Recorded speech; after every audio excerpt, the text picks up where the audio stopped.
10 minute পরে গিয়ে ওখানে কমেন্টগুলো পড়তেছি, মানে এইগুলো কারা করে, এইগুলো কারা করে এটি বুঝি না। কারণ আমি যদি একটা নিকেতন পড়া একটা এফডিসি পড়া, নিকেতন পড়া নাটক আর নাটকের নামে সিনেমা শো। আমি তো একজন সাকিবই নিছিলাম, দেখা যাক এখন সাকিব তো একবার ধোকা খাইছে টিমের কাছ থেকে। তো 4 কোটি টাকা কি সিনেমার জন্য 4 কোটি কি একটা গান বানাইতে তো 4 কোটি লাগে। সাকিব খান ছিল কিন্তু এটা তো মুন্না খান, সেক্ষেত্রে কি সম্ভব? সে সাকিব খান এটা কোনো বিষয় না ভাই। দর্শক সাকিব খান আর ওই মুন্না খান দেখে না। কিন্তু অনেকে তো ভিন্ন কথা বলছে যে আপনার প্রনাউন্সিয়েশন বা আপনার উচ্চারণ নিয়ে কিছুটা প্রবলেম আছে, ভোকাল নিয়ে কিছুটা প্রবলেম আছে, যে কারণে সেটা এই পৃথিবীতে প্রথম আমি মুন্না খান না যে ডাবিং করি না, এটা এমন না। একটা গান বানাইতে 10 কোটি টাকা দেখা সানি লিওনের, মানে কি বানাই।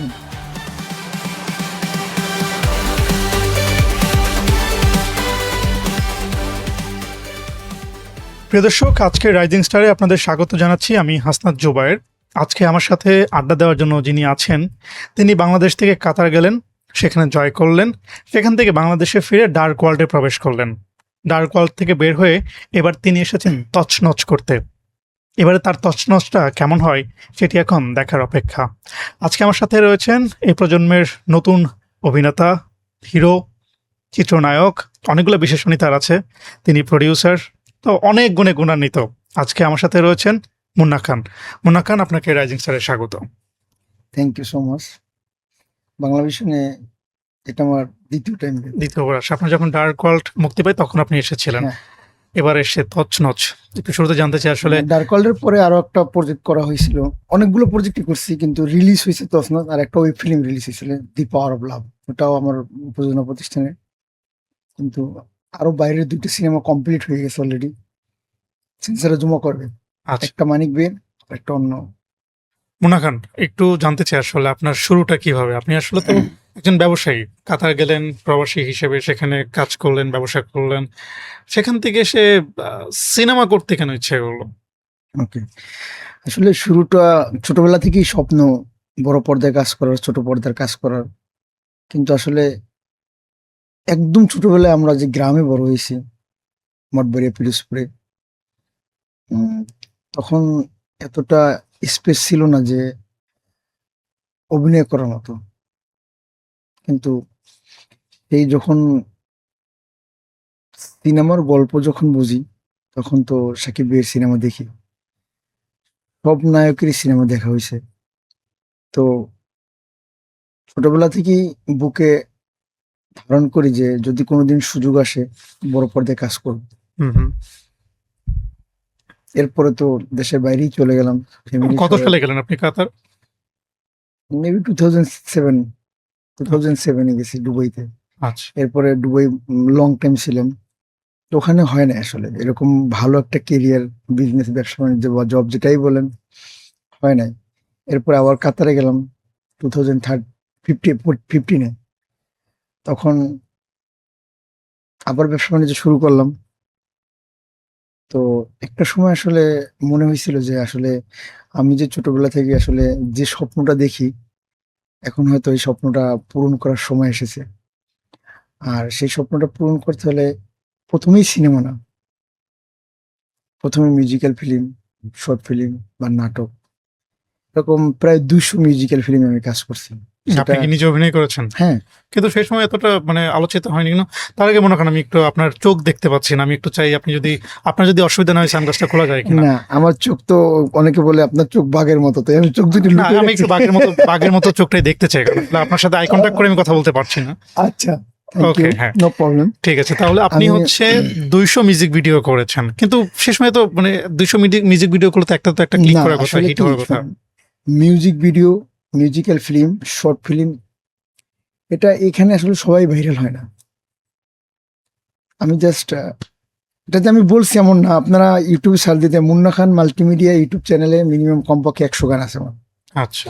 বাইরে তো অনেক আসি, তো ওই জায়গা থেকে আমি অনেকগুলো নাটকও করছি, প্রায় 30টার মতো নাটক করছি, ছোট আকারের নাটক। এবার একটা ওই ফিল্ম করছি। তো একটা সময় মেবি 2023-তে আমরা স্টার্ট করি মানিককে নিয়ে ডার্ক ওয়ার্ল্ড। 2024 আমরা রিলিজ করি। তো একটা সময় মনে করলাম যে আসলে এখন সিনেমাও করা উচিত। মানুষ যেমন আপনি যে বলবেন, যদি আপনাকে কেউ একটা নায়কের ক্যারেক্টার দেয় মেইন রোলে, যদি একজন ইনভেস্ট করে, আপনাকে যদি সে করাইতেই চায়, আপনাকে যদি সে বলি যে হুম হুম। তোমার কি চাই আমি, আর বিশেষ করে এখন অনেকেই বলতে পারে যে আপনার তো নায়ক ক্যাটাগরির চেহারা না। এটা কিন্তু মানুষ বলে আসলে। হ্যাঁ, তো এখন আধুনিক যুগে সবাইকে দিয়ে নায়ক বানানো সম্ভব। নায়ক মানে যে গুড লুকিং থাকতে হবে, নায়ক মানে যে চকলেট বয় আচ্ছা, থাকতে আমি হবে, এই let me প্রসঙ্গটাতে finish। হ্যাঁ শিওর। তাহলে আজকে দেখেন বিজয় থালাপতির কথা বলেন, তার প্রথম সিনেমা তাকে কিন্তু মানুষ রেড বলতো, মানে ইঁদুর, বাংলা যেটা বলে ইঁদুর হুম বলতো। হুম। দ্বিতীয় সিনেমায় তাই বলতো। আজকে সে 15-20টা সিনেমা করার পরও সে কিন্তু বড় সুপারস্টার ইন্ডিয়াতে, এবং লাস্টে সে ওই দেশের একটা গভর্নমেন্টের এক সাইড, মানে ওদের সরকার হয়ে গেছে, মুখ্যমন্ত্রী যেটাকে বলা হয়। হুম। তো মানুষ দিনে দিনে আপডেট হয়, রাইট। কিন্তু তার মতো ইঁদুর আমাকে বলে না এখনো কই। আচ্ছা, মুন্না খান, আপনি যেহেতু ছোটবেলা থেকে আপনার স্বপ্ন ছিল যে আপনি একদিন হিরো হবেন, সিনেমায় অভিনয় করবেন বা অভিনেতা হবেন, আপনি সেই স্বপ্ন নিয়ে পিরোজপুর থেকে হচ্ছে দেশের বাইরে গেলেন। না না, আহ, আমরা পিরোজপুর বেশি দিন বেশি দিন এতটা থাকলেন না। আচ্ছা, ঢাকাতে। ঢাকাতে ওকে, উত্তরাতে ছোটবেলা থেকে বড়। ছোটবেলা থেকে উত্তরাতে, উত্তরাতে। হ্যাঁ, উত্তরা তো গাজীপুরে। থাকে না যে অভিনেতা হওয়ার জন্য অভিনয় শেখার একটা ব্যাপার থাকে, আপনি কি কখনো অভিনয় শিখেছেন? আসলে ক্যামেরার বাইরে অভিনয় কখনোই শেখা হয় না। ওই যে বললাম যে 200 মিউজিক্যাল ফিল্ম, 30টা নাটক, শর্ট নাটক, হুম হুম। এবং আপনার গ্রুমিং বলতে আমরা যেটা বুঝি, শিল্পকলা একাডেমি বা শিল্পকলা থেকেই বা সংস্কৃতি বিষয়ে চর্চা করা হয়, ওরকম হয় না। বাট রাশেদ মামুন অপু ভাইয়ের কাছ থেকে, আপনার তো রাশেদ মামুন চেনেন, হুম, অবশ্যই। ওনার কাছ থেকে আমি খুব অল্প সময় হলেও তার কাছ থেকে আমি গ্রুমিং করছি, আচ্ছা, খুব অল্প সময় হলো। কিন্তু এবং কিন্তু আমার আরো একজন টিচার ছিল ইন্ডিয়ার, তার কাছ থেকে মানে তাকে আমি প্রাইভেট ভাবে নিয়ে তার কাছ থেকে অভিনয়ের বিষয়ে একটু গ্রুমিং করছি। যেমন কাতারে বসে আর কি 2 মাস 2.5 মাস এরকম 2 ঘন্টা 3 ঘন্টা এরকম যাইতাম। আর রাশেদ মানু অপু ওস্তাদের কাছ থেকে আমি আমার অফিসে বসে শিখছি, কারণ বিজনেস নিয়ে অনেক প্যারা। ভেরি নাইস, ভেরি এরকম নাইস। একটা কিন্তু time- অডিয়েন্সটা বলে যে আপনার অ্যাক্টিংটা এখন আসলে পুরোপুরি ভাবে হয়ে ওঠে না, এটাকে আপনি মানে মানেন বা স্বীকার করেন? না, অ্যাক্টিং এখনো কিছুই শিখতে পারি নাই। শিখতে হবে, অনেক শিখতে হবে, শেখার কোনো শেষ নেই। সাকিব ভাই এখনো শিখতেছে। আপনি যদি সাকিব ভাইকে প্রশ্ন করেন আপনি কি, তাহলে কি আপনি কি নিজেকে শাকিব খানের সাথে তুলনা করতে চাচ্ছেন? না, তার তার তার আর তার সাথে তুলনা করার কোনো প্রশ্নই ওঠে না, কারণ সে তো মহান, সে তো বাংলাদেশের মেগা স্টার, সুপারস্টার। ও মাই গড, তার মতো হওয়া তো স্বপ্নে দেখিনি। আচ্ছা, তার পাশাপাশি থাকতে পারবো। আপনি ফলো করেন হচ্ছে দক্ষিণ ভারতের সিনেমা। না, জুনিয়র এনটাকে ফলো করি এমন না, তার অভিনয় ফলো করি, এবং তার মতোই আমার হাঁটতে হবে এমনটা না। ওর মুভমেন্ট আমার ভালো লাগে, আসে না একটা এজ এ হিরো হিসেবে মুভমেন্ট ওর ভালো লাগে। কিন্তু সেও কিন্তু যখন আসছে তাকে কিন্তু হিরো হিসেবে কেউ অ্যাকসেপ্ট করে না, প্রায় 7-8 বছর পরে অ্যাকসেপ্ট করছে, 5-6 বছর পরে। তাহলে আপনি যদি ধারণা যদি আপনি যেহেতু বিনোদন নিয়ে কাজ করেন, অবশ্যই আপনার সব বিষয়ে স্টাডি আছে। তো আপনি যদি আমাকে 10টা হিরোর নাম বলেন সাউথ ইন্ডিয়াতে, আমি তার ব্যাকগ্রাউন্ড সম্পর্কে সব বলে দিতে পারবো। আমি মানছি আপনার কথা যে আপনি সাউথে যে নায়কদের কথা বলছেন, তাদের শুরুটা খুবই মসৃণ ছিল না। এখন বিষয়টা হচ্ছে তারা কিন্তু নিজেকে সেভাবে তৈরি করেছে, প্রমাণ করেছে, সেভাবে নিজেকে গ্রুম আপ করেছে। আপনি আসলে নিজেকে তৈরি করার জন্য বা হ্যাঁ। নিজেকে সেভাবে প্রতিষ্ঠা এখন করার আমি জন্য কি আপনাকে করছেন? দুজনের কথা বললাম। এখন যদি বলি বলিউডের একজন বাদশা আছে, বলিউডের বাদশা যে এখনো বর্তমানে বাদশা, শাহরুখ খান। হ্যাঁ, সেও তো টি বয় ছিল। আপনার আছে আইডিয়াটা কোনো? আমি যদি মিথ্যে বলি সেটা দর্শক বলবি। সেও কিন্তু ইউনিটের টি বয় ছিল, তো সে বলিউডের বাদশা হয়েছে। আর আমি মুন্না খান তো 5 কোটি টাকা খরচ করে সিনেমা বানাইছি। সো আমি ট্রাই করে পারবো, আর যেটুকু আমি করে দেখাইছি, আমি পারিনি এটুকু করে দেখাইছি। আর আমি কি করছি সেটা তছনছের মানুষ স্ক্রিনে দেখবে। এই সিনেমা হলের মালিকরা আসতেছে, তারা শুধু ভাবতেছে আর বলতেছে যে এই সিনেমাটা তো আমাদের চালানো উচিত, আর এই সিনেমাটা এরকম হবে সেটা আমরা কখনোই ভাবিনি। সিনেমা হল মালিকরা বলতেছে। ইভেন তাদের আমি 215 জন আমি তাদের স্পেশালি গেস্ট হিসেবে দাওয়াতও দিছি কালকে প্রেস কনফারেন্সে। আপনি নিজেও যদি থাকেন ইনশাল্লাহ দেখতে পারবেন, আর আপনি নিজেও তো দেখছেন। আচ্ছা, আমি ট্রেলার দেখেছি। কেমন যদি হয়েছে? আমার ব্যক্তিগত অভিমত যদি নিতে বলে, সেটা আমি এখন আপনাকে দিব না, যেহেতু আপনার সামনে সিনেমা রিলিজ আছে। হ্যাঁ আমি অডিয়েন্সদের কমেন্টস গুলো হ্যাঁ মানে আপনাকে একটু পড়ে শোনাতে চাই। আমি হচ্ছে আজকে ইউটিউবে হচ্ছে আপনার সিনেমাটার আমি কমেন্টস গুলো পড়ছিলাম। আমি কিছু কমেন্টস একটু আপনাকেও পড়ে শোনাই। আপনি কি কমেন্টস গুলো দেখেছেন বা পড়েছেন? দেখছি। অডিয়েন্সরা কি ধরনের কমেন্টস? আমি শুধু আমার সিনেমা না, আরো যেগুলো সিনেমা রিলিজ হয়েছে, টেইলার রিলিজ হয়েছে, তাদেরও দেখছি। তাদের চাইতে আমার আমার ভালো আছে কমেন্ট। আপনার কমেন্টস হ্যাঁ। ভালো আছে। আচ্ছা, ওকে, ভালো থাকতেই পারে। কারণ আমি দু একটা কমেন্টস একটু পড়তে চাই, আপনার সামনেই পড়তে চাই। বলেন। একজন লিখেছে, আহা, 90 দশকের সেই অখাদ্য কুখাদ্য স্ক্রিপ্ট আবার দেখলাম। ওকে, আমি তার একটা উত্তর দিই। 90 দশকে কি সিনেমা ভালো ছিল, সিনেমার মান সম্মান ছিল, সিনেমার মানুষেরও সম্মান ছিল, সিনেমার মানুষ ভালো ছিল, সিনেমার মানুষেরও মন ছিল। আর 90 দশকে এই সিনেমা লাইনে যারা কাজ করতে, তারা আজকে প্রতিষ্ঠিত বাড়ি গাড়ি ব্যবসা নিয়ে সবাই আছে। আর আজকে আমি মুন্না খান 5 কোটি টাকাতে সিনেমা বানাইছি আপনার এই প্রশ্নের উত্তরটা দেওয়ার জন্য। আচ্ছা, পরে একজন লিখেছেন যে আই থিঙ্ক ববির থেকে 2 ইঞ্চি খাটো না। ওকে, নায়িকাদের একটু লম্বাই হতে হয়, এবং আমি আমরা তো জানি হিরোরও লম্বা হয় না এখান থেকে। না না, নায়িকাদের একটু লম্বাই হতে হয়। আর অনেক সময় আসে না যে নায়িকাকে যে নায়িকাকে যে ম্যাচিং করে দেখাবে, আসলে ওইটা যখন আপনি একটা কাজ করতে যাবেন না, তখন বৃষ্টি নামে অনেক অনেক অনেক কিছু যুদ্ধ করে শুটিং করতে হয়। সেটা আচ্ছা। I think you know. তার মানে হচ্ছে আপনার থেকে ববি লম্বা হাইটে। এখন আমি যদি বলি যে আমার চাইতে লম্বা হবে না, বাট মেয়েরা কিন্তু মেয়েরা কিন্তু একটু মতো পড়ে, সেটা আপনি যে লম্বা বলছে তার পায়ের দিকেও তাকানো উচিত। বাট নায়িকা হিসাবে পারফেক্ট। ওকে, আরেকজন লিখেছে যে টাকাগুলাই লস। আসলে সিনেমা এখনো রিলিজ হয় নাই, গান টেইলার টিজার এভরিথিং ভালো রেসপন্স পাচ্ছি। আর মুন্না খান সিনেমা যদি ভালো হয় তা তো মানুষ দেখবে। একটা টেইলার টিজার দেখে আসলে এটা প্রপারলি ভাবে কোনো মানুষ এটাকে মানে জাস্টিফাই করতে পারে না। আপনার সিনেমাটা দেখার আমন্ত্রণ রইলো। আর যদি 5 কোটি টাকা মুন্না খানের লস হয়, মুন্না খানের যদি 5 কোটি টাকা লস হয়, তা আমি মনে করি আপনার 100 টাকার একটা টিকিট এখানে কিছুই না।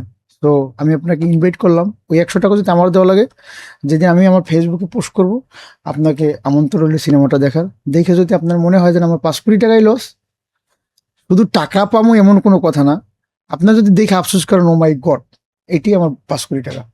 আচ্ছা, আরেকজন কমেন্ট করেছেন, তিনি লিখেছেন 2026 সালে এসে এসব দেখা লাগে, থার্ড ক্লাস মুভি। উনি হয়তো অনেক ভালো বোঝে মুভি সম্পর্কে। যদি আপনি ভালো বোঝেন, তা মোস্ট ওয়েলকাম। আপনি আমার অফিসে আসতে পারেন, আপনি আমাকে আইডিয়া দিতে পারেন, আমি আপনাকে একটা প্রজেক্ট দিতে রাজি আছি। তাহলে তো এই 5 লাখ, এই 5 কোটি আর আপনার 5 কোটি দিয়ে 10 কোটি আমি একসাথে উঠাতে পারবো। বিকজ অনেকেই ভালো কমেন্টও করেছে। আমি যদি বিজনেসম্যান, তো আপনাকে মোস্ট ওয়েলকাম আওয়ার অফিস। ওকে, অনেকেই ভালো কমেন্টও করেছে, শুভকামনাও আপনি তো জানিয়েছে। খারাপটাই বলেন, ভালোটা তেমন পছন্দ করেন না, ভালো তো একটু পড়েন। আচ্ছা, না, ভালো ভালো তো একটু লিখেছে, পড়েন। ভালোটা লিখেছে হচ্ছে শুভকামনা রইলো প্রিয় মুন্না ভাই। তারপরে একজন লিখেছে ভালো লেগেছে, অসাধারণ সুন্দর হয়েছে, শুভকামনা রইলো। বিভিন্ন ধরনের মিশ্র কমেন্টই আছে, তবে নেগেটিভ কমেন্টের সংখ্যাটা একটু বেশি হ্যাঁ, পরিমাণে। এখন আমি যদি এখন বলি, আমি একটু আপনার কাছে জানতে চাই মুন্না খান, আপনি যে সিনেমাটা বানিয়েছেন, এটা আপনি বলছেন যে খরচ হয়েছে 5 কোটি টাকা। মানে আমরা যে না মানে 5 কোটি না, 4 কোটি টাকা 4 কোটি, আপনি তো 5 কোটি টাকা। মাই পেমেন্ট। এটা আমার এখানে আমার কোনো পেমেন্ট নেই, আমার তো স্টাফ, আমার অফিস, আচ্ছা, আপনি যেহেতু প্রডিউসার, আপনি খরচ বাদ দিয়ে হচ্ছে 4 হ্যাঁ, কোটি টাকা হ্যাঁ, খরচ হ্যাঁ, হয়েছে। সো আমরা যে স্কেলের সিনেমাটা দেখলাম, তাতে আমার কাছে পার্সোনালি মনে হয়েছে যে এটা আসলে 5 কোটি টাকার সিনেমা না। আসলে আমি জানি না, আপনার হয়তো অনেক খরচ হয়ে থাকতে পারে, কিন্তু মানে আসলে এত কি খরচ হলো যে সিনেমাটা এমন কি আছে যেটা 5 কোটি টাকা ব্যয় হলো? না, ফুল সিনেমাটা দেখে, এটা এই প্রশ্ন উত্তরটা আপনাকে দিব ফুল সিনেমাটা দেখার পরে। আপনি তো ফুল সিনেমাটা দেখেন না, দেখছেন? না, আমি তো ট্রেলার দেখেছি, ট্রেলার দেখে যদি আমি সিনেমার অনুমান করতে ট্রেইলার না পারি, দেখে, তাহলে ট্রেইলার দেখে তো সিনেমার বাজেট অনুভব করতে পারে না, কারণ আপনি জিজ্ঞেস করতে কিন্তু মানে মানে ফিল্মের ভাষায় তো ট্রেলার হচ্ছে সিনেমার জিস্ট। সো তো আপনি জানেন এই সিনেমার ভিতরে অন্তত মিনিমাম 15টা সেট করতে হয়েছে এফডিসির ভিতরে। আচ্ছা, একটা টুপ্লেক্স বাড়ি বানাইতে যায় 27 লাখ টাকা। আপনি কি দেখছেন? আপনি বাড়ি দেখছেন, কিন্তু বাড়িটা তো আমার তৈরি করতে আমি গিয়েছিলাম, আপনার সেটে গিয়েছিলাম, এফডিসিতে। কয় নম্বর ফ্লোরে গেছেন? সেটটা কয় নম্বর ফ্লোরে গেছেন? এফডিসি ক্যান্টিনের সাথে 9 নম্বর 9 নম্বরে। ফ্লোরে। হ্যাঁ, আপনার কত টাকা মনে হয়েছে সিটটা করতে? ওখানে তো ওইখানেই 5টা সেট পড়ছে, ওই ফ্লোরেই 5টা সেট ফেলাইছি, সেম মানে কোয়ালিটি চেঞ্জ। একটা কিন্তু আইটেম। কিন্তু মুন্না খান ধরেন সেট কি হচ্ছে আপনার সিনেমার মানে উতরে নেওয়ার জন্য সবকিছু? অফকোর্স আপনার প্রেমিং সেট ডিজাইন যদি ভালো না হয় তো আপনি কি সিনেমার কোয়ালিটি বলতে কি কোয়ালিটি? অবশ্যই অবশ্যই সেটা দরকার, কিন্তু পাশাপাশি তো আবার গল্পও দরকার, আর্টিস্টও আপনি দরকার। হ্যাঁ অবশ্যই দীপক খন্দকার কি ভালো আর্টিস্ট না? হুম, ববি কি ভালো আর্টিস্ট না? হুম, সুপারস্টার মেগাস্টার 8-10টা সিনেমা করে না করেছেন। করেছে সে। তারপর মিশর সর্দার কি আর্টিস্ট না? ডন বদনামি টু শিবেশনী আর আর্টিস্ট না? হুম, হুম। তো না আর্টিস্ট ভালো, বদিউল সবই আলম, ঠিক আছে, বদিউল আলম খোকন কি কিন্তু আজ পর্যন্ত কোনো কম বাজেটের সিনেমা বানাইছে? কিন্তু বিষয় যেটা হচ্ছে সেটা হচ্ছে যে সম্ভবত এখানে কি ধনী গরিবের প্রেম এরকম কিছু দেখিয়েছেন? না না না ওইটা আমরা না, ট্রেলারে কিন্তু কয়েকটা আসলে জায়গায় বড় না, লোক এই ছোট এমন- লোক এসব শব্দগুলো এমনটা নাই, এমনটা কিছুই না। মানে মানুষ আমরা এটা বলতে চাই না, এটা দেখতে হলে স্ক্রিনে যেতে হবে। ধনী গরিব যে এমনটা না, এখানে অনেক কিছু মিশে। এখানে যুব সমাজকে নিয়ে মাদককে নিয়ে একটা মেসেজ আছে। এখানে স্বামী স্ত্রীর প্রেম ভালোবাসার ভিতরে দ্বন্দ্ব নিয়ে মেসেজ আছে। এখানে একজন গরিব ধনী, মানে গরিবরাও মানুষ, গরিব ধনী না, গরিবরাও মানুষ। এখানে অনেক মেসেজ আছে সমাজের। আমার প্রতিটা স্কিমে সমাজের জন্য মেসেজ আছে। কারণ এর আগে ডার্ক কল দেখছেন না আপনার? হুম, হুম, সমাজের জন্য মেসেজ আছে নাকি এটা? হুম, আছে। আমি যাই সিনেমা বানাই, যাই নাটক বানাই, মিউজিক্যাল ফিল্ম বানাই, যাই বানাই, এটা অবশ্যই সোশ্যাল মিডিয়ার মাধ্যমে সমাজের জন্য মেসেজ থাকতে হবে। আপনি ফুল সিনেমাটা এখন না দেখেন, ইউটিউবে হলেও দেখবেন। ফুল সিনেমাটা দেখার পরে অবশ্যই আপনি বললেন যে হ্যাঁ এটা বাজেট ঠিক আছে না ঠিক নেই। আর ভাই আপনি একজন মিডিয়ার মানুষ হয়ে কেমন করে বলেন যে ভাই 5 কোটি টাকা দিতে একটা গানের বাজেটই তো 5 কোটি টাকা? ঠিক আছে, আপনি কিন্তু 1 কোটি টাকাতেও সিনেমা বানানো যায়, ঠিক আছে? 1 কোটি সিনেমা না, আপনি আমাকে সিনেমা দিবেন? না, সিনেমা হয়, নামে সিনেমা হয় কিন্তু সিনেমা না, আপনি আমাকে দিবেন, আমি আপনাকে 1 কোটি টাকাতে ভালো কোয়ালিটি আমি আপনাকে 1 কোটি সিনেমা বানাতেই দিব না। আপনি আচ্ছা, ওকে। পার ডে যে জায়গায় পার ডে একটা এলেক্সা ক্যামেরার বিল 28,000 টাকা, সেই জায়গায় যখন দেখি আমার সেটা 4টা-5টা করে ক্যামেরা লাগছে। আমার প্রোফাইল দেখেন, 4টা-5টা আমি ক্যামেরা রাখছি সময় স্বল্পতা বাঁচানোর জন্য। হুম, হুম, হুম, বুঝতে পেরেছি। আপনি কি বানাবেন 1 কোটি টাকা দিয়ে? ওকে, আপনি কি আপনি আমার গানের আইটেম সঙ্গটা দেখবেন, হুম, হুম, আইটেম সঙ্গটা দেখবেন। আইটেম সঙ্গে যে আমি 9 নম্বর সেটটা ফেলাইছি, ওই দিনকে 450 লোক কাজ করছে। 450 লোকের বাজেট কত পার ডে জানেন? আইডিয়া আছে আপনার? একটা আপনি চেষ্টা মিডিয়াতে করেছেন, একটা মিডিয়াতে সর্বনিম্ন একটা লেবার তো 2,000 টাকায় কাজ করে। আপনি চেষ্টা করেছেন। আপনি কি আসলে সাউথ ইন্ডিয়ান সিনেমাটাকে একটু ফলো করার চেষ্টা করেছেন আপনার এই না সিনেমা না, আমাদের যদি আমাদের বাংলাদেশ ফিল্ম ইন্ডাস্ট্রি যদি বাঁচাতে হয়, নাই গে এখন ওই সব ওই ফলোই করে। আমাদের মতো তো আমাদের বাংলাদেশকে প্রেজেন্ট করার জন্য তো ভালো বাংলাদেশের মুভি বানাতে হবে। কিন্তু পাশাপাশি আমাদের অবশ্যই আপনি ভালো বানান, ও ভালো বানায়, সে ভালো বানায়, ওইটাকে ফলো করে আমাদের কোয়ালিটি তৈরি করতে হবে।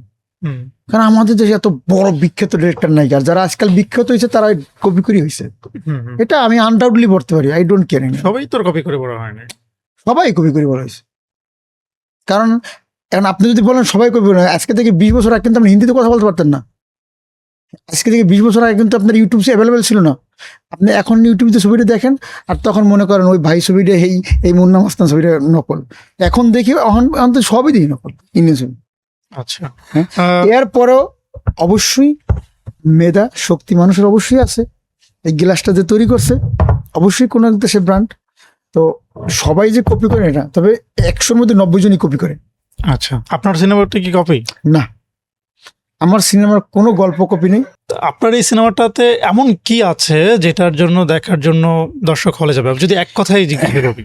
আপনি একটা গান দেখছেন, আমার গানটা রোমান্টিক গানটা রিলিজ হয়েছে। হুম, আমি বাংলাদেশের দর্শক যারা সিনেমা যারা বেশি পণ্ডিতি করে তাদের কাছে আমি চ্যালেঞ্জ করলাম, 1 থেকে 2 মিনিট পর্যন্ত এই লোকেশনে যদি কোনো একটা গান দেখাইতে পারে সিনেমার, 1 থেকে 2 মিনিট পর্যন্ত তাকে আমি 1 লাখ টাকা পুরস্কার দেবো। আপনি জাস্ট একদমই মানে স্পেসিফিক একটা বিষয় জানতে চাই যে আপনার এই সিনেমায় কোন এলিমেন্টটা আছে যেটা বিশেষ আপনার কাছে মনে হয়, যেটা দেখার জন্য দর্শক সিনেমা হলে সেটা যাবে? আসলে এক কথায় উত্তর দেওয়া কোনোভাবেই সম্ভব না। কারণ আচ্ছা। একটা সিনেমা এক কথায় উত্তর দেওয়া কোনোভাবেই সম্ভব না। একটা সিনেমা মানে তো হলো একটা সিনেমা মানে অনেক কিছু। হুম, আপনি যদি বলেন যে কেন অনেক কিছু, তাহলে আমি ছোটবেলায় যখন ইন্টারভিউ দেখতাম বড় বড় সেলিব্রিটিদের, বলতো যে বাংলাদেশ ফিল্ম ইন্ডাস্ট্রি সবচেয়ে বড় ইন্ডাস্ট্রি, এখানে কোটি কোটি টাকার উত্তর তো আপনি এক কথায় দিতে পারবেন না। তারপর আমি এক কথা বলতে চাই, যে মনে করেন যার মা বাবা ভাই বোন আছে আর যার কষ্ট আছে, তার তার এই সিনেমাটা একবার হলেও তসনস দেখা দরকার। তসনস মানে এই না অ্যাকশনে অ্যাকশন অ্যাকশনে, অবশ্যই অ্যাকশন আছে, যেখানে মুন্না খান আছে সেখানে অ্যাকশন আছে, কারণ তামিল হিরো, এটা কিন্তু উপাধিটা আপনারাই দিচ্ছেন, তো তামিল হিরো তো কিছু অ্যাকশন থাকবেই। তো আচ্ছা। সব মিলিয়ে ফ্যামিলি এন্টারটেনমেন্ট এক কথায়। মানে পুরোটা হচ্ছে পারিবারিক গল্প এরকম। ইয়েস। ওকে। আপনার এবার ঈদের সিনেমা মুক্তি পাচ্ছে। আপনার সিনেমার পাশাপাশি আরো বেশ কয়েকটা সিনেমা মুক্তির অপেক্ষায় রয়েছে। সব থেকে বেশি আলোচনায় যে সিনেমাগুলো রয়েছে তার মধ্যে শাকিব খানের রকস্টার, মিসবাহুর রহমান সুমনের রোহিত, আহ, এছাড়াও আরিফিন শুভর মালিক আসছে, তারপরে খায়রুল বাশারের বনলতা সেন, বেশ কয়েকটা সিনেমা। হ্যাঁ, এখন তো আপনার কাছে কি মনে হয় যে যেই সিনেমাগুলোর আমি নাম বললাম সেই সিনেমাগুলোকে হচ্ছে বিট করে বা তাদেরকে টপকে আপনার সিনেমাটা আসলে দর্শক প্রিয়তা পাবে, আপনার কাছে মনে হয় বা আপনি কনফিডেন্ট? শুনেন, রকস্টার এক লেভেলের সিনেমা, মালিক অন্য লেভেলের সিনেমা, আর বাকি যেগুলো বললেন রোহিত রোহিত ওগুলো সব মাল্টিপ্লেক্সের সিনেমা, ওটি সিঙ্গেল স্ক্রিনের সিনেমা না আমি মনে করি। আপনারটা না আমি যে আর বাকিগুলোর কথা বললাম আমি। আর রকস্টার আর মালিক ভালো হয়েছে আমি দেখছি, কিন্তু ওখানে কমেন্টগুলো আপনাদের দেখেন, আমি পার্সোনালি বললাম ও মাই গড, এটা কত সুন্দর বানাইছে সাহেব চন্দন ভাই। ইভেন আরফিন শুনলে অনেকদিন পর একটা কাম ব্যাক করলো লাইক হিরোর মতো, ঠিক আছে। 10 মিনিট পরে গিয়ে ওখানে কমেন্টগুলো পড়তেছি, মানে এইগুলো কারা করে, এইগুলো কারা করে এটি বুঝি না। আচ্ছা। যাক, আপনিও দেখেন পার্সোনালি, তার মনে হয় আমি এটা মনে হয় শুভবের পেজে নাহলে সাহিব চন্দনের পেজ থেকে দেখছি, এরকম হবে একটা পেজ নাম মনে নেই। তো আমার সিনেমা টসনস একদমই ডিফিকাল্ট, এটা একদমই ডিফিকাল্ট সিনেমা। এখানে এটা ডিফারেন্ট, একদমই ডিফারেন্ট, কারণ এটার সাথে কোনো গল্পের মিল পাবে না, এখানে কোনো কপি নেই, এখানে আমরা সব রিয়েল লোকেশনে শুট করছি। আর বদিউল আলম খোকন মানি তো সে তো কি, সেটা আপনাদের জানাই আছে। এখন বাকিটা দেখা যাক দর্শক সিনেমা স্ক্রিনে আসার পরে কি বলে। ইনশাআল্লাহ আমাদের সিনেমা ইন্ডাস্ট্রিটা দুই ভাগে বিভক্ত বর্তমান সময়টাতে। আমরা দেখি যে একটা মানে একটা আর্ট ফিল্ম, একটা কমার্শিয়াল ফিল্ম, একটা এরকম না, একটা হচ্ছে এফডিসি কেন্দ্রিক সিনেমা, একটা নিকেতন পাড়া সিনেমা আমরা দেখতে পাচ্ছি ইদানিং সময়টাতে। তো আপনার সিনেমাটা তো হচ্ছে এফডিসি পাড়া সিনেমা বা এফডিসি না, আমি তো মনে করি সিনেমা মানে এফডিসি, এটা চরম সত্য কথা, সিনেমা মানে এফডিসি। রিসেন্ট সময় তো ভালো সিনেমাগুলো পড়তেছি। না আপনি দেখেন, সিনেমা মানেই মানুষ বুঝে এফডিসি। কারণ আমি যদি একটা নিকেতন পড়া একটা এফডিসি পড়া, তা নিকেতন পড়া নাটক হয়, নাটকের নামে সিনেমা চলে। কারণ ওইটাকে যদি আপনি ময় মশলা করে যদি অন্যরকম বানান, সেটা তো আর এফডিসির দোষ না।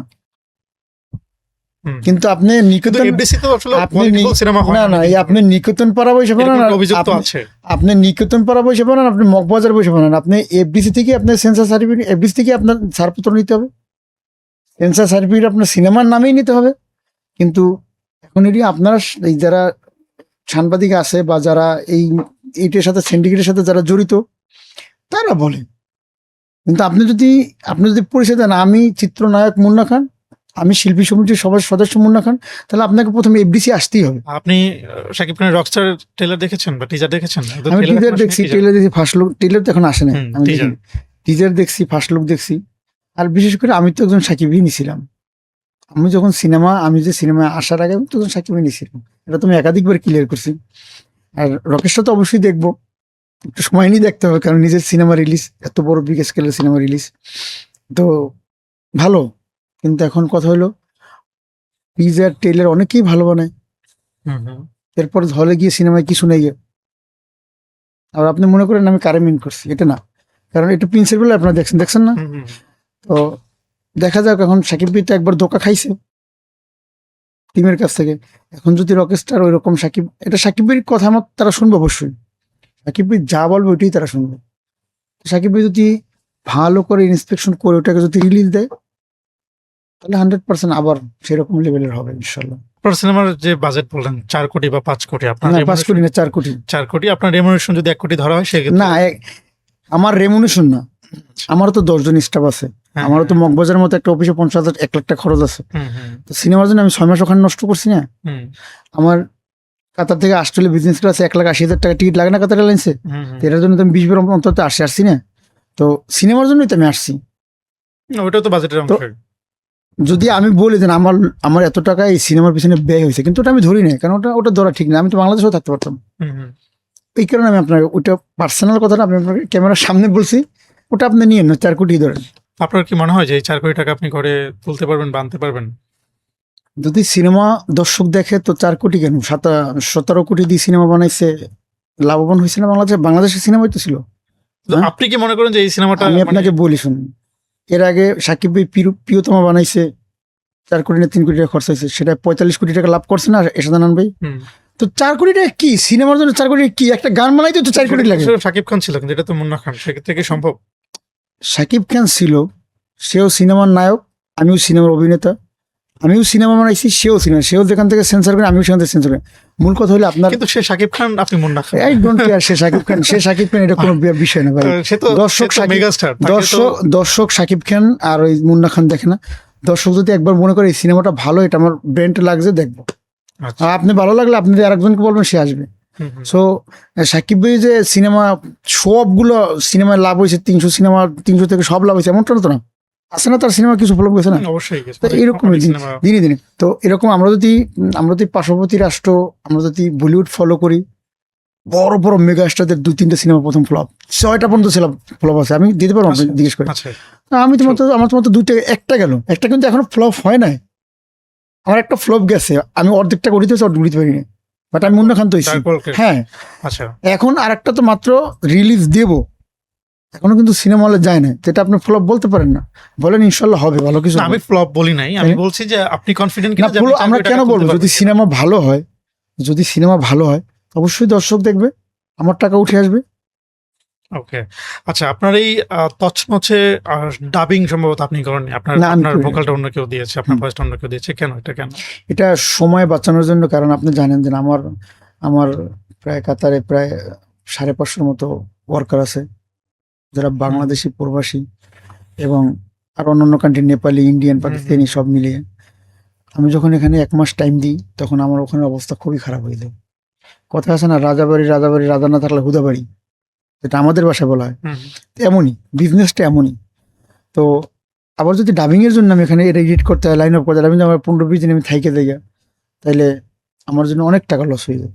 কিন্তু অনেকে তো ভিন্ন কথা বলছে যে হচ্ছে আপনার প্রনাউন্সিয়েশন বা আপনার উচ্চারণ নিয়ে কিছুটা প্রবলেম আছে, ভোকাল নিয়ে কিছুটা প্রবলেম আছে, যে কারণে সেটা এই পৃথিবীতে প্রথম, আমি মুন্না খান না যে ডাবিং করি না, এটা এমন না।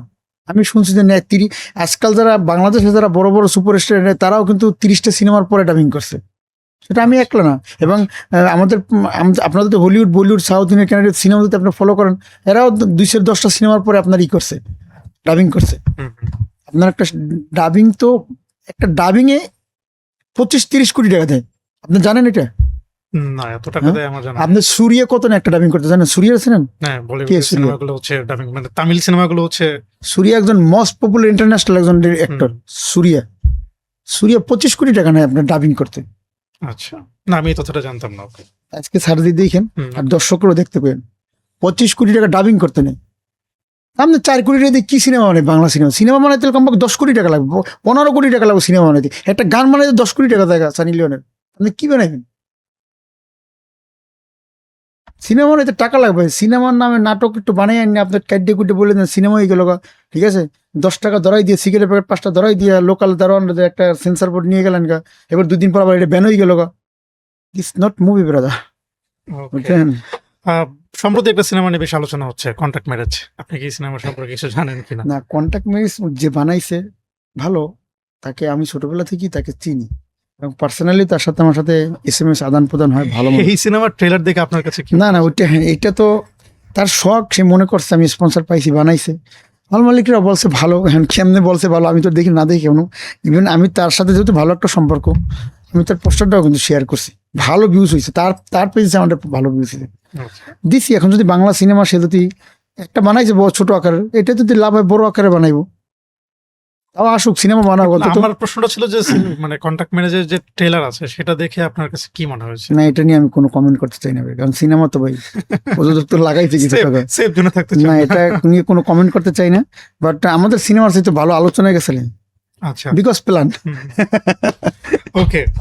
মুন্না খান, আপনি যেহেতু হিরোর পাশাপাশি একজন প্রডিউসারও, সো প্রডিউসারদের নিয়ে আসলে নানা রকম প্রশ্ন থাকে। আপনি একজন ব্যবসায়ী, প্রবাসী ব্যবসায়ী, কাতারে আপনার ব্যবসা আছে। কি ধরনের ব্যবসা আপনি ওখানে করছেন? না, ব্যবসা তো আছে অনেক, এটা তো একাধিকবারই ক্লিয়ার করছি ভাই। ব্যবসা তো এখন যুদ্ধের কারণে অনেকগুলোই ধ্বংস হয়ে গেছে। এরপরে তো আইএমডি সিনেমা রিলিজ দিতেছি, আছে আলহামদুলিল্লাহ। কিছু রিয়েল এস্টেট বিজনেস আছে, বিল্ডিং আছে, কাতারে? ক্লিনিং কোম্পানি আছে, কন্ট্রাক্টিং কোম্পানি আছে, একটা লিমুজিন কোম্পানি আছে, ওখানে কিছু গাড়ি আছে। আবার নতুন একটা অ্যাড করছি, ডেলিভারি কোম্পানি, ফুড ডেলিভারি। তো সব মিলে খেটে খাইতে হয় আর কি ভাই, খেটে খাওয়াইতে হয়, খেটে খাইতে হয় আর কি। আপনি তো আপনার তো কিন্তু এটা আমার বউ বিশ্বাস করে না, ঘটনা কি কোন, এটা আমার বউ বিশ্বাস করে না। কেন? সে বলে আমি শুয়ে বয়ে খাই। মানে আপনি এত কষ্ট করেন, পরিশ্রম করে, এটা বিশ্বাস করেন না, সে বলে আমি শুয়ে এত বয়ে খাই। টাকা কোত্থেকে আসে তাকে বলেন। ওই যে শুয়ে বয়ে খাই, বিজনেস শুয়ে বয়ে খাও, তোমার তো লোক আছে, কাজ করে নিয়ে আছে এটা। আপনার ওয়াইফ কি কাতারে থাকে না বাংলাদেশে থাকে? না, আমাদের ফ্যামিলি সবাই দেশের বাইরে থাকে, কাতারে। দুবাই, কাতার, লন্ডন, আমেরিকা সব জায়গায় সেটেল। আর আমার ওয়াইফও প্রায় 3-4 বছর কাতারে ছিল, আমার বাচ্চাটা সব ছিল। এখন যেহেতু একটা কমার্শিয়াল জায়গায় একটা বড় বিল্ডিং আছে, টাওয়ার আছে, সেক্ষেত্রে এখানে থাকতে হয়। আবার সোনারগাঁয়ে বাড়ি আছে, কোথায় আপনার কমার্শিয়াল টাওয়ার? কোথায়? বোটবাজারে। গাজীপুরে? হ্যাঁ হ্যাঁ, আপনি এই তো এখান থেকে ফ্লাইওভার থেকে 5 মিনিট লাগে যাইতে। আচ্ছা। তো ওই যে বললাম না, নিজের বাড়ি। আপনারা কি মানে পারিবারিক ভাবে রিচ, নাকি হচ্ছে আপনি আসলে নিজের পরিশ্রমে আসলে এত দূর এসেছেন? না না, এটা আসলে পারিবারিক রিস্ক বলতে না, আহ, আমরা মানে পারিবারিকভাবেই একটু প্রবাসী আর কি, এবং পারিবারিকভাবে একটু প্রবাসী। তো প্রবাসীরা কিন্তু একদম বিগ বড় লোক এটা কিন্তু না, মোটামুটি আছে। কিন্তু ওখান থেকে 2 জন বিজনেসম্যান বেরিয়ে আসলে তার তো একটু পার্সোনাল থাকবে। তার মানে হচ্ছে যে আপনি যেই টাকা পয়সা এখন পর্যন্ত আর্ন করছেন, আপনার দুবাইতে যে, সরি, কাতারে যে বিজনেস, কিংবা হচ্ছে গাজীপুরে যে কমার্শিয়াল না, টাওয়ার এগুলো তো পরে করছি, পরে করেছেন, এগুলো সব নিজের চেষ্টায়? নিজে আমি সব নিজে করছি। আমার আমার আমার আমি যদি বলি যে আমার মা ছাড়া আমাকে কেউ 1 টাকা দেয়নি, আচ্ছা। আমার মা দিচ্ছে। একটু একটু টিপস দেন। ধরেন আমি তো ব্যবসা যদি করতে চাই, বা আপনার যারা ফ্যান ফলোয়ার আছে তারা যদি ব্যবসা না, করতে চায়, ব্যবসা করতে হলে তো কিছু টাকা লাগবেই। আমি আমার মার কাছ থেকে জমানো টাকা নিয়ে ব্যবসা করছি, আচ্ছা এমনই। আরো বিদেশে ব্যবসা করতে হলে আপনার বেশি টাকা লাগে না। আচ্ছা আচ্ছা। আপনার কি ওভারসিজ বিজনেস নাও আছে? না না, এটা নেই, ওভারসিজ না না। বিজনেস নেই না? আচ্ছা। আপনার বিদেশে ব্যবসা করতে হলে আপনার বেশি টাকা লাগে না, আপনার 1,10,000 টাকা হইলেই বেনেটুলি হয়। হুম, হুম। আমি বলতে পারেন কিভাবে, কারণ বিদেশের একটা লাইসেন্স আর এই দেশের একটা চেয়ারম্যানি সার্টিফিকেট ইউনিয়ন পরিষদের সেম। তো বললাম না, লাইসেন্স মানে একটা দোকানের লাইসেন্স, একটা কোম্পানির লাইসেন্স। এখানে তো কোম্পানি করতে লাইসেন্স এরকম লাগে না, আচ্ছা। কিন্তু ওখানে তো অবশ্যই টাকা লাগে। 10-12 লাখ টাকা হইলেই আপনি ইনশাল্লাহ, মানে যদি ওখানে আপনি- মোটামুটি লাইসেন্স পেয়ে গেলে বাংলাদেশে 10-12 লাখ টাকা। মানে লাইসেন্স পেয়ে গেলে আপনি ব্যবসা না না, বিজনেস করতে হলে আপনাকে প্রথমে আপনার একটা ড্রাইভিং লাইসেন্স দিতে হবে। যারা Okay. প্রবাসী তাদের জন্য আমি মেসেজটা বলতে চাই, যদি আপনি বিজনেস করতেছেন, আপনার কাছে 20-15 লাখ টাকা আছে, সবার প্রথম আমাকে একটা ড্রাইভিং লাইসেন্স দিতে হবে। হুম। কারণ ওই দেশে তো রিস্কে নেই ভাই, ওই দেশে তোর অটো নাই, সিএনজি নেই। আপনি যেখানে যাবেন আপনার একটা ড্রাইভিং লাইসেন্স। আর গাড়ি তো আপনার 2,000 টাকা দিয়ে ওটা কিনতে পারবেন, 1,000 টাকা দিয়ে ওটা কিনতে পারবেন।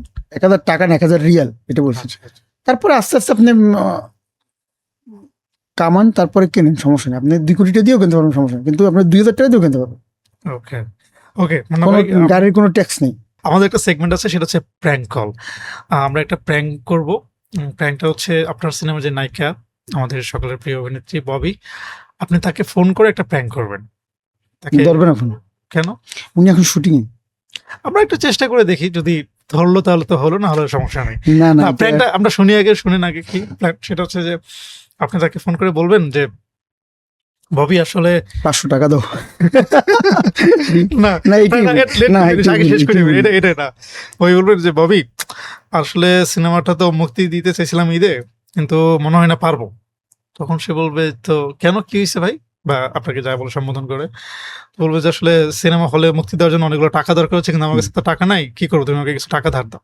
তো দর্শক, ববি আল্লাহ, মায়েরও খাইতে পারি ম্যাডাম, আজকে মায়েরও খাইতে পারি। আপনি কি তাকে ম্যাডাম বলেন? হ্যাঁ, অবশ্যই ম্যাডাম বলি, কারণ সে আমার সিনিয়র আর্টিস্ট, আচ্ছা। ভালো আর্টিস্ট। সে আমার বস মেগা স্টার শাকিব খানের সাথে 8-9টা সিনেমা করছে, তাকে ম্যাডামই বলা উচিত স্ক্রিনের তার বাইরে। মানে আপনি প্রডিউসার, আপনি হিরো হয়েও নায়িকাকে ম্যাডাম স্ক্রিনের বলেন? বাইরে তাকে ম্যাডামটা বলে আমি মনে করি ভালো, তাই না? আর ম্যাডাম তো আর কোনো, ম্যাডাম বলে তো আর কোনো অসম্মান হবে না, তাই না? অসম্মান না, হ্যাঁ। আপনি কি ফোন দিয়েছেন তাকে? ফোন দিয়ে আল্লাহ একটা আল্লাহ, লাউড মায়ের মায়ের নাও খাইতে হাদিস। আমার মোবাইলে চার্জ নাই, ফোন ধরবো? আমরা কিন্তু সত্যিই ববির ফোন দিছি।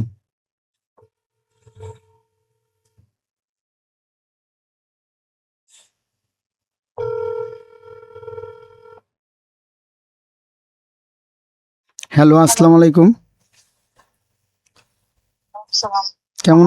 কেমন আছেন? তো আছে, একটু রোদের মধ্যে আছে। কি হুম। অবস্থা? সবকিছুর পরে আর কথা হয়েছে? আমি একদিকে ফোনে করছিলাম। আচ্ছা ম্যাডাম, ওইসব কথা পরে বলে, আমি একটু সমস্যা হয়েছে, আমি একটু কথা বলতে চাই। আপনার কথা পরে বলেন। কি সমস্যা? ম্যাডাম, আমার 500 টাকা লাগবে বিকেশে, Hello? আর্জেন্ট। কি হয়েছে? প্রবলেম কোনো? আমার 500 টাকা লাগবে, একবারই লাগবে। আমার রিস্কে ভরা নেই, রিস্কে নাই, মানি ব্যাগ রেখেছি বলে। ও আচ্ছা আচ্ছা আচ্ছা, তাহলে আমার তো বিকাশ নেই, আমি আমার ড্রাইভারকে বলতেছি। কোন নাম্বারে দিতে বলবো? হ্যালো, আচ্ছা, আমি নাম্বার পাঠাইতেছি। ওকে, ঠিক আছে। নাম্বারটা? হ্যাঁ হ্যাঁ, ওকে। ভবি আপা এটা প্র্যাঙ্ক ছিল, sorry to disturb you. Basically হচ্ছে বাংলা ভীষণে আমরা একটা পডকাস্ট করছি আপনার সিনেমাটা নিয়ে, মুন্না ভাই আপনারা দেখছেন আমার ম্যাডাম কত ভালো দেখছেন। হ্যাঁ, সো এটা দেখছেন? একটা প্র্যাঙ্কের অংশ ছিল। থ্যাংক ইউ আপনি আসলে রেসপন্স করেছেন এবং আপনার তসনসের জন্য শুভ। এই ম্যাডাম, ওনারা কিন্তু বলছে দিব না, আমি বলছি 100% দিব। দিব না মানে কি কয়? মুন্না খান 500 টাকা বলিনি। মুন্না খান 500 টাকা তাহলে দিব না মানে কি কয়? আচ্ছা ওকে, তসনসের জন্য শুভকামনা রইল। ওকে ওকে। জি জি, থ্যাংক ইউ। ওকে ম্যাডাম, আমি শো থেকে বাইরে ফোন দেবো। দিব। আপনার তসনচের কোন একটা গান একটু আপনার কণ্ঠে শুনতে চাই। ও, এর মনে নেই ভাই এখন। একটা 2 লাইনও মনে নেই বা একটা কলি?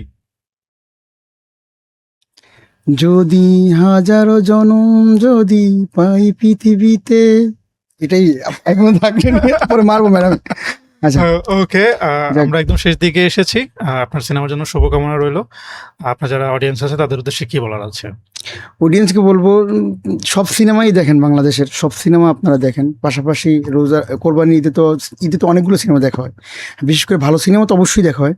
তো পাশাপাশি আমার সিনেমাটাও দেখেন একটু। মুন্না ভাই, আপনাকে অসংখ্য ধন্যবাদ আজকে আমাদেরকে সময় দেওয়ার জন্য। প্রিয় দর্শক, আমরা আড্ডা দিলাম চিত্রনায়ক মুন্না খানের সাথে। আপনাদের সাথে আবার দেখা হবে অন্য কোনো দিন, অন্য কোনো অতিথির সঙ্গে। ততক্ষণ পর্যন্ত ভালো থাকবেন, সুস্থ থাকবেন। আর হ্যাঁ, এবার ঈদে অনেকগুলো সিনেমা মুক্তি পাচ্ছে। বেশি বেশি করে বাংলা সিনেমা দেখবেন, বাংলা সিনেমার সাথে থাকবেন। ভালো থাকবেন সবাই।